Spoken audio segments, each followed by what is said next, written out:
Muy bien, mis amigos queridos, el texto para esta noche voy a leer 3 textos diferentes. El primero está aquí en Filipenses, capítulo 4, versículo 4. Dice así: regocijaos en el Señor siempre. Otra vez digo, regocijaos. Piensa en las palabras de Pablo. Él dice: hermanos, regocijaos en el Señor siempre.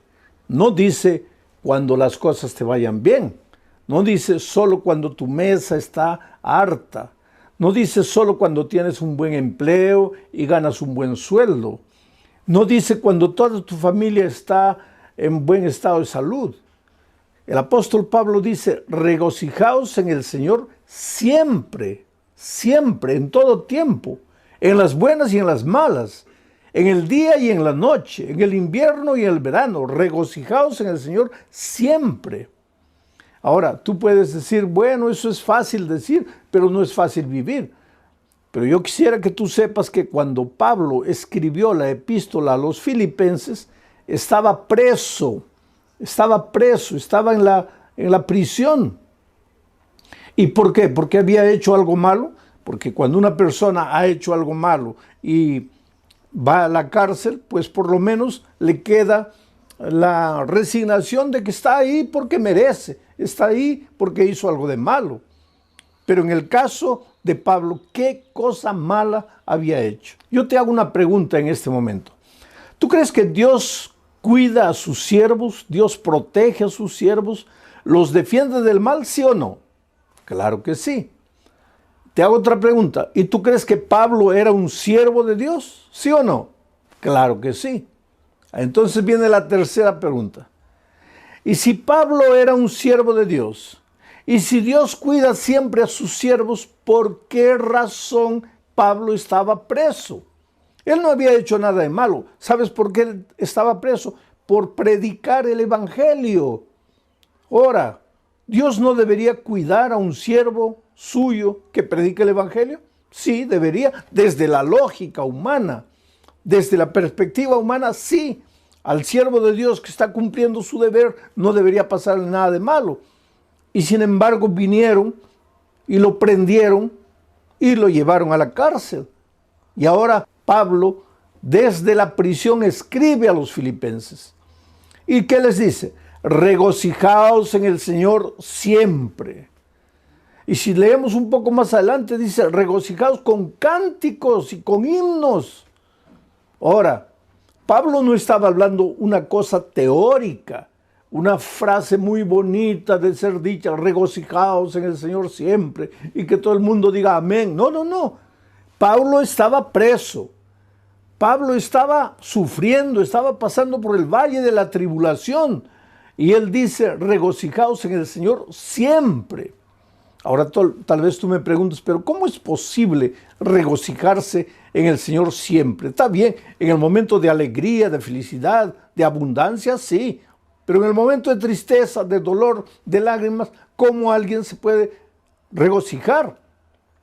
Tú sabes que hay un desvío de conducta llamado masoquismo, que es la persona que busca el dolor y se alegra y se regocija con el dolor.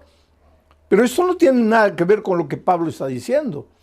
Pablo dice, regocijaos en el Señor siempre, y él lo estaba haciendo en medio del dolor. Pero ¿cuál era su secreto? Voy a repetir el texto y vas a ver el secreto. Regocijaos en el Señor siempre, en el Señor.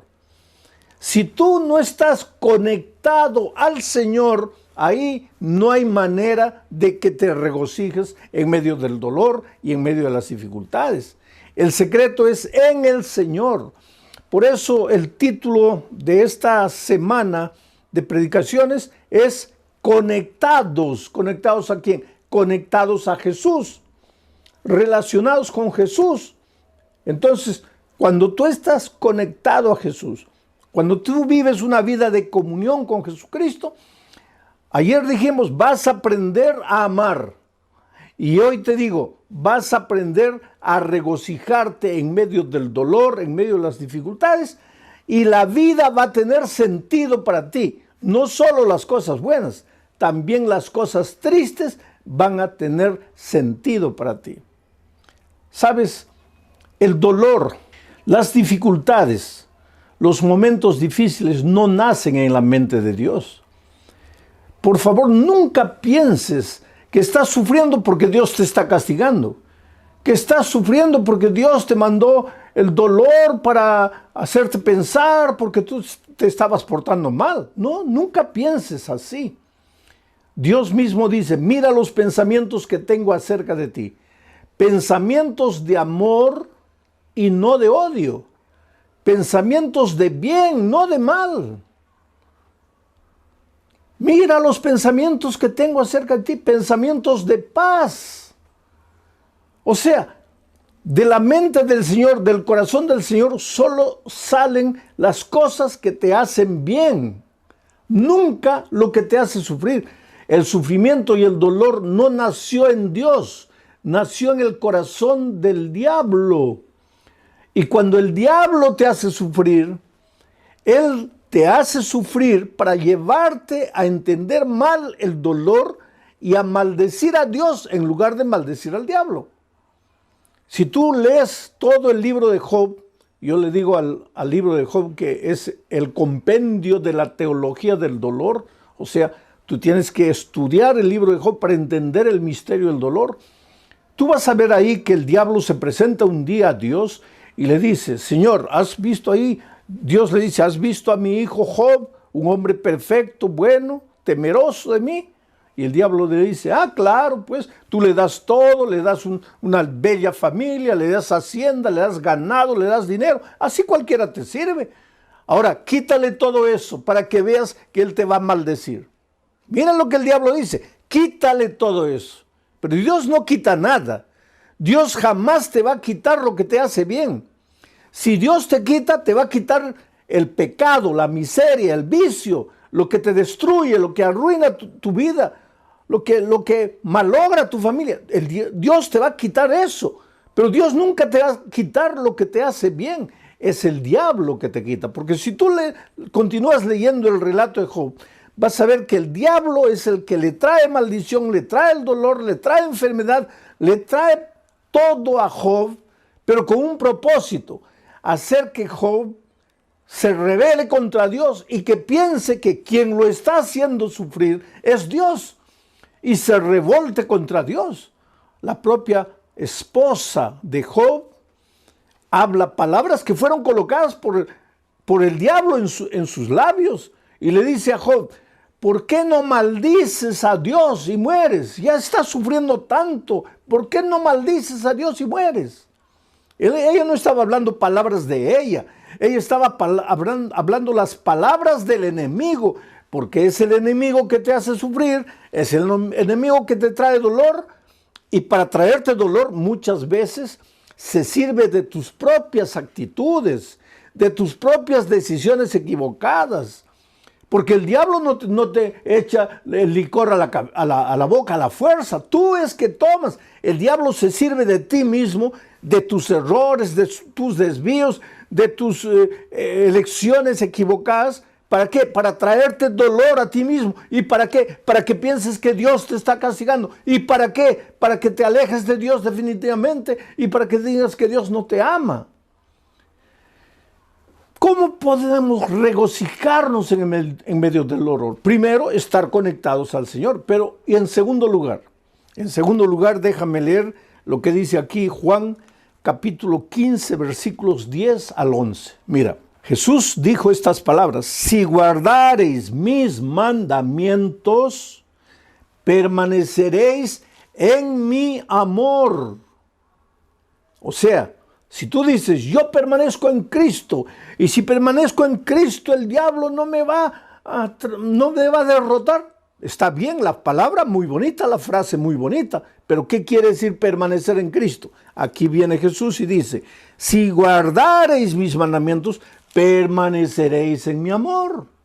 Si guardareis mis mandamientos, permaneceréis en mi amor. Así como yo, dice Jesús, he guardado los mandamientos de mi Padre y permanezco en su amor.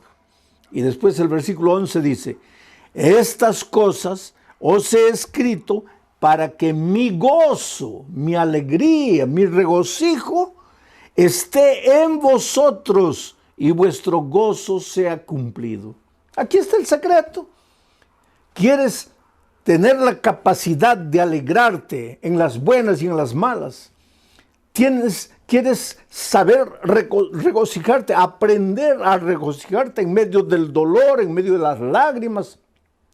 Hasta cuando un hijo tuyo se enferma, hasta cuando un hijo tuyo muere, aunque pierdas el empleo, ¿quieres encontrar gozo en esos momentos? Yo no digo que vas a levantar las manos al cielo y decir, Señor, muchas gracias porque he perdido el empleo.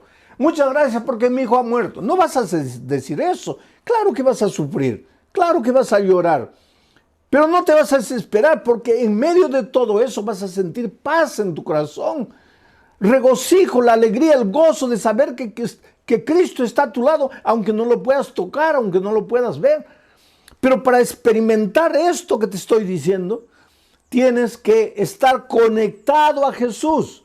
Y para estar conectado a Jesús, tienes que guardar sus mandamientos. Quiere decir, guardar sus mandamientos es una evidencia de que estás conectado al Señor Jesucristo.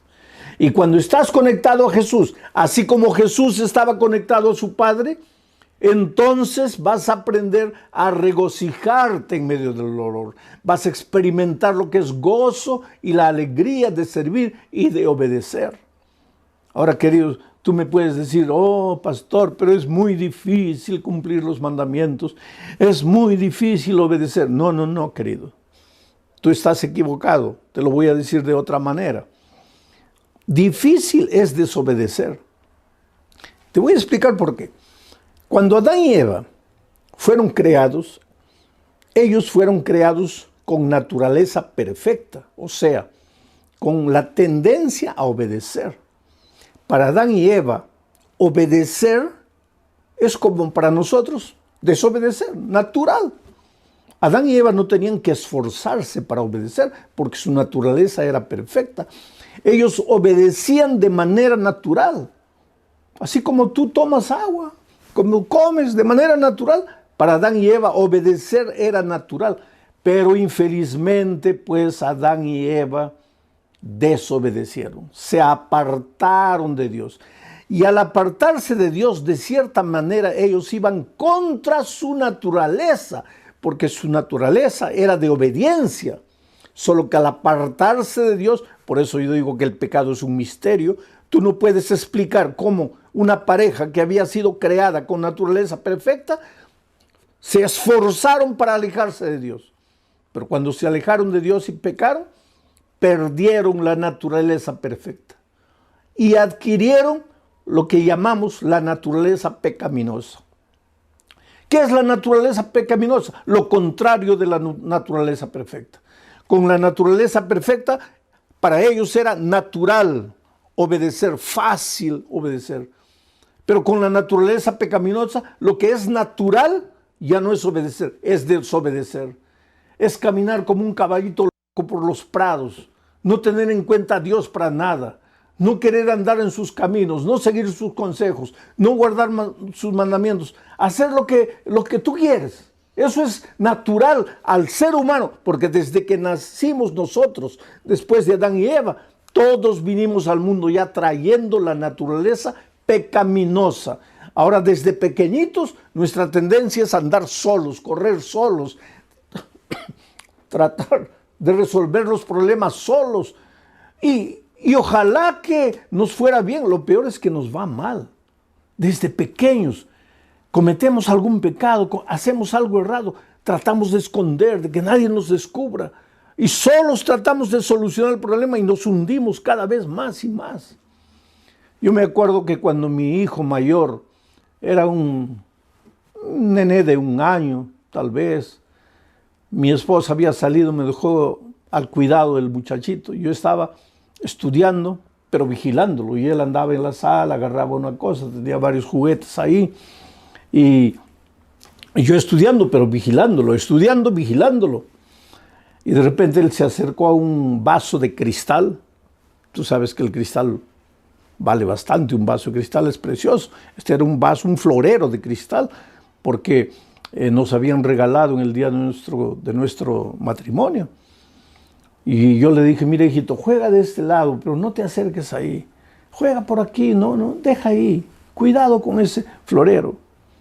Pero nosotros, pues los seres humanos somos así, ¿no? Parece que cuando nos dicen no, ahí es que queremos. Y eso es desde pequeñitos, porque ya venimos al mundo trayendo la naturaleza pecaminosa después que Adán pecó. Bueno, yo estaba leyendo y de repente siento la bulla. Él hizo caer el florero y el florero se hizo pedacitos. Y yo, para no asustarlo, hice como que no me di cuenta, concentrado, pero yo estaba mirando todo y observé lo que él hizo. Cuando el florero cayó, lo primero que él hizo fue mirarme. Y cuando se dio cuenta que yo, entre comillas, no me había dado cuenta, quiso juntar los pedacitos de vidrio. Y al querer juntar eso, para reconstruir el vaso que había quebrado, se cortó el dedito. Y la sangre comenzó a salir. Y ahí se desesperó. Y ahí comenzó a gritar. Y ahí vino corriendo a mis brazos. Y pues yo lo tomé en los brazos, lo llevé al baño, lo lavé, lo limpié, le coloqué un curativo. Era un muchachito no tenía ni un año. Yo no sé si él tenía conciencia para entender lo que yo le dije.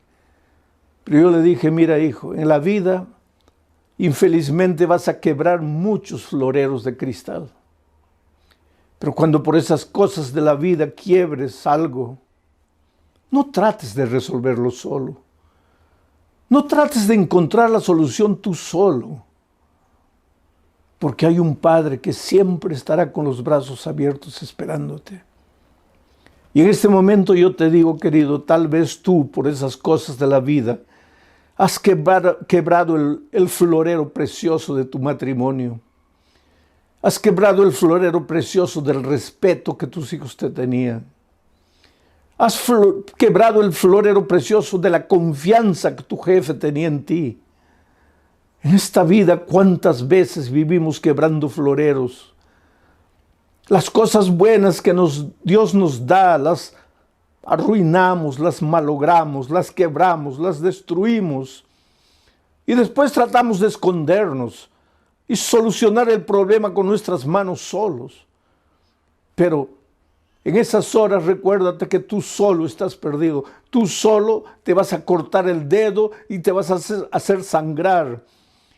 Tú no puedes, pero hay un Dios amoroso, un Padre amante que está siempre con los brazos abiertos. Tú puedes ir a Él y decirle, Señor, yo no puedo, lo he arruinado, he quebrado el florero, pero estoy aquí en tus manos. ¿Puedes hacer las cosas de nuevo? Y Dios es un Dios de segunda oportunidad, de tercera, de quinta, de milésima oportunidad. No tengas miedo de volver a Dios. Pastor, pero yo ya me he ido tantas veces. Pastor, pero yo ya he prometido tantas veces y no puedo cumplir. No importa, hijo. Ven a Jesús una vez y otra. Jesús solo no puede hacer nada por ti cuando tú no vienes. Porque Él no te puede forzar la voluntad. Él no puede hacer nada contra tu voluntad. Tú tienes que querer. Tú tienes que decir sí. Por eso Juan dice, permanecer en mí es estar conectado a mí. Y la evidencia de estar conectado a mí es guardar mis mandamientos. Y el que guarda mis mandamientos, entonces en medio del dolor, en medio de la aflicción, va a aprender a sentir gozo. Es una pena que muchas veces cristianos que están con la Biblia abierta llegan a la conclusión de que los mandamientos ya pasaron, de que los mandamientos ya no son necesarios, de que Cristo, al morir en la cruz, acabó con los mandamientos. Oh querido, los mandamientos son eternos, porque Dios es eterno, y los mandamientos son un reflejo del carácter de Dios. ¿Cómo puede alguien decir los mandamientos ya caducaron, ya acabaron? San Juan dice que el pecado es la transgresión de la ley. Ahora, si la ley ya no existe porque Cristo la clavó en la cruz, entonces el pecado tampoco existe, porque el pecado es la transgresión de la ley. Y si el pecado ya no existe, ¿de qué pecado la gracia nos va a salvar? Por eso a veces es una incoherencia decir, yo acepto la gracia pero rechazo la ley. Oh querido, la ley tiene un lugar que no, el papel de la ley, la función de la ley nunca fue salvar. Tú no quieras cumplir la ley para salvarte. Tú eres salvo únicamente por la gracia. Por eso Jesús dice, permaneced en mí. Permanece en mí. No dice permanece en la ley, dice permanece en mí. Pero ¿cuál es la evidencia de que permaneces en mí? Que guardas los mandamientos. No que los mandamientos te salvan, sino que Cristo te salva. Tienes que ir a Él, entregarte a Él, vivir por Él, ser bañado por su gracia. Pero enseguida tienes que vivir una vida de obediencia por el poder que viene de Dios para ti. Y si tú vives así, en medio del dolor, en medio de la aflicción, en medio de las dificultades, vas a aprender a ser feliz. Tengo otro texto más aquí en Hebreos, y esto es interesante. Hebreos capítulo 11, versículos 24 y 25. Dice así: por la fe, tú eres un hombre de fe. Yo el otro día encontré un amigo que me dice, yo soy de la fe, tú eres de las obras. Y este amigo no es miembro de mi iglesia, lógico. Entonces él me dice así, yo soy de la fe, tú eres de las obras. Entonces vamos a leer lo que dice el texto bíblico. Dice, por la fe, Moisés, hecho ya grande, rehusó llamarse hijo de la hija de Faraón. Por la fe rechazó. Ahora escucha lo que dice el siguiente versículo. Escogiendo antes ser maltratado con el pueblo de Dios que gozar de los deleites temporales del pecado. O sea, Moisés, por la fe, tuvo que tomar una decisión. En un momento de la vida, él encontró dos caminos. Primer camino, ser maltratado con el pueblo de Dios. Camino de dolor, camino de rechazo, camino de sufrimiento, sí.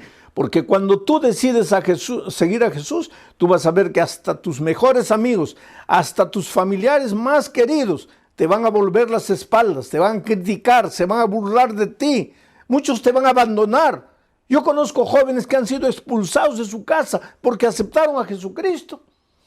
Yo conozco la historia de una niña que cayó en la prostitución, en la drogadicción, vivía una vida completamente perdida. Los padres sufrían porque sabían la vida que la hija perdía, pero no podían hacer nada para ayudarla, hasta que un día, en medio de la miseria que esa niña vivía, fue alcanzada por el Evangelio y aceptó a Jesucristo, y Jesús la salvó, y Jesús la lavó, y Jesús la restauró, y esa muchacha dejó de usar drogas, dejó de la vida promiscua que vivía, y cuando llegó diciembre decidió volver a la casa de sus padres para darles, según ella, el más grande regalo. Decirles, papá, ustedes, mamá, ustedes han llorado, han sufrido por mí, pero yo quiero decirles que ya no necesitan sufrir. Y eso es lo que pasó. Ella viajó a la casa de los padres y les dijo, papá, mamá, me he encontrado con Jesús, Jesús cambió mi vida, ya no uso más drogas, he abandonado esa vida. He venido aquí y quiero continuar estudiando. Y la madre la miró y le dijo, ¿qué cosa? ¿Has aceptado a Jesús? Sí. Esa expresión es de los protestantes. No me vas a decir que tú te has vuelto protestante. No me vas a decir que tú has negado la religión de tus padres, de tus abuelos, de tus bisabuelos. Y la niña llorando le dijo, mamá, yo no te estoy hablando de religión, yo te estoy hablando de la vida que yo vivía. Tú sabías la vida que yo vivía. Jesús me encontró, me perdonó, me restauró, me salvó. Yo te estoy hablando de mi vida. ¿Y sabes lo que la madre le dijo? Hija, yo te preferiría drogadicta, viviendo la vida perdida que vivías, que traicionando a tu iglesia y a la religión de tus padres. Y esa niña me escribió una carta. Y en esa carta ella lloraba y decía, oh pastor, yo pensé que mis padres se iban a alegrar, mas ellos se pusieron tristes porque acepté a Jesucristo. Pues Moisés en un momento de su vida tuvo que escoger entre esos dos caminos. El camino del sufrimiento, del rechazo, del dolor por aceptar a Jesús. O el camino de la alegría de este mundo, el placer de este mundo, el placer del pecado. Y por la fe, Moisés escogió seguir a Jesús. Aunque eso implicase dolor circunstancial, pero él había aprendido también a regocijarse en medio del dolor por causa de Cristo. Prefería eso que el gozo que el mundo da, el gozo que el pecado te da. Porque ¿qué pasa? ¿Qué cosa es el gozo de este mundo? Una noche de fiesta, de borrachera, con una mujer, con otra mujer, y al día siguiente te duele la cabeza, la conciencia te pasa, te sientes culpable. ¿Qué gozo es ese? El Señor Jesucristo te llama de ese terreno y te lleva al terreno que te conduce a la vida eterna, al camino que te conduce a la vida eterna. Por eso la Biblia dice, hoy es el día de buena nueva, hoy es el día de salvación. Oh querido, Dios te ama, Dios tiene un plan maravilloso para tu vida y ese plan no es que tú estés malgastando tu juventud, malgastando los mejores años de tu vida en la miseria, en el pecado, en el dolor. No, yo sé que el pecado te proporciona un gozo pasajero, temporal, pero el Señor Jesucristo te ofrece la vida eterna. Y otra cosa, no es solo la vida eterna en el cielo, porque el otro día alguien me dice, pastor, yo prefiero gozar, disfrutar en este mundo, porque eso de la vida eterna, yo no sé si llegará o no llegará. Pero es que Jesús no solo te ofrece el gozo y alegría en la vida eterna, sino que cuando tú aceptas a Jesucristo en esta tierra, tu vida cambia, tu hogar se vuelve más feliz. Lo que tus manos consiguen trabajando, el poco dinero que recibes, se multiplica porque ahora es un dinero bendito. Tu salud mejora porque al dejar de fumar, al dejar de beber, al dejar de las drogas, al dejar de trasnochar noches enteras, tu salud mejora. O sea, el cielo de cierta manera para los hijos de Dios ya empieza en esta tierra. No tienes que esperar solamente la vida eterna. Y claro que cuando Cristo venga, pues tendrás la vida eterna para disfrutar las maravillas con el Señor Jesucristo.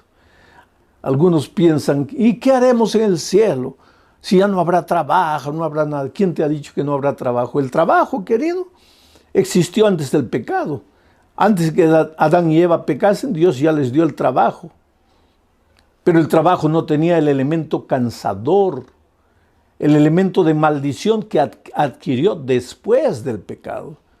Por lo tanto, en el cielo continuaremos trabajando, continuaremos disfrutando de las maravillas de Dios, estudiando el bendito tema de la salvación, analizando el caso de amor de Dios, visitaremos otros planetas. Quiere decir, el gozo que Dios tiene preparado para ti no está escrito, es cosa que ojo no vio, oído no oyó, ni ha subido en el pensamiento del hombre. Por tanto, yo te suplico en el nombre de Jesucristo, deja tus preconceptos, deja los senderos del pecado, arrepiéntete. Arrepentirse quiere decir sentir dolor por la manera como has vivido y caer a los pies de Jesucristo y decirle, Señor, no quiero continuar viviendo de esa manera, me entrego a ti. Me rindo a ti, y entonces el Señor te toma en tus brazos y hace maravillas en tu vida. Yo tengo en mis manos la historia de Janet Pineda, una señora que hace 3 años comenzó a estudiar la Biblia. Y cuando tú empiezas a estudiar la Biblia, lógicamente que el Espíritu de Dios empieza a hablarte. En cada versículo, en cada estudio, Dios te habla. Y ella sintió la voz de Dios diciéndole, hija, mira, ya llegó el momento, entrégate, bautízate. Pero ella fue endureciendo su corazón. ¿Por qué? Porque tenía agarrado afuera muchas cosas que ella debería abandonar. Porque tú no puedes servir a 2 señores. Tú, cuando te entregas a Jesús, tienes que romper con los caminos del mal definitivamente.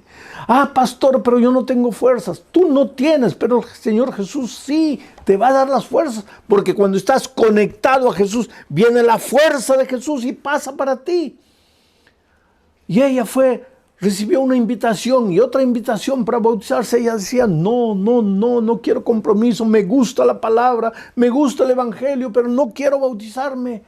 Hasta que un día el Espíritu de Dios venció, porque te digo, la palabra de Dios es como una espada de dos filos que penetra hasta la médula. Es como la pólvora que destruye la roca más dura. La palabra de Dios es vida. Si tú sigues estudiando la palabra, si tú no cierras la Biblia y sigues escuchando la voz de Dios, llega un momento en que tú no le puedes decir más no al Espíritu de Dios. Y Janet se entregó al Señor Jesús. Y ahora el mes de septiembre ella se bautizó. Esa alegría de Janet también puede ser la tuya. No importa cómo estás viviendo. Yo te pregunto, ¿hace cuánto tiempo tú le estás diciendo no al Señor Jesucristo? ¿Hasta cuándo le vas a decir no? ¿Qué estás esperando? Vuelvo a repetirte, estamos viviendo en los últimos momentos de la historia de este mundo. Ya no hay tiempo para postergar, ya no hay tiempo para decir no. Hoy es el día de buena nueva, hoy es el día de salvación. Sabes que en este momento, mientras tú estás escuchando la palabra de Dios, hay alguien orando por ti en su corazón. Alguien que te ama, alguien que ha estado estudiando la palabra de Dios contigo. Alguien que esperaba que en algún momento tú le dijeras sí a Jesús. Y en este momento los ángeles del cielo están cantando gloria y aleluya. Están mirando al cielo esperando para ver cuál va a ser tu decisión. Delante de ti está el camino de la vida y de la muerte, de la bendición y de la maldición. Escoger caminar con el pueblo de Dios aunque tengas que renunciar a muchas cosas en esta vida, o escoger los placeres de este mundo y quedarte en esta tierra rechazando el convite divino. ¿Qué harás tú en este momento? Eres precioso para Dios. No postergues tu decisión.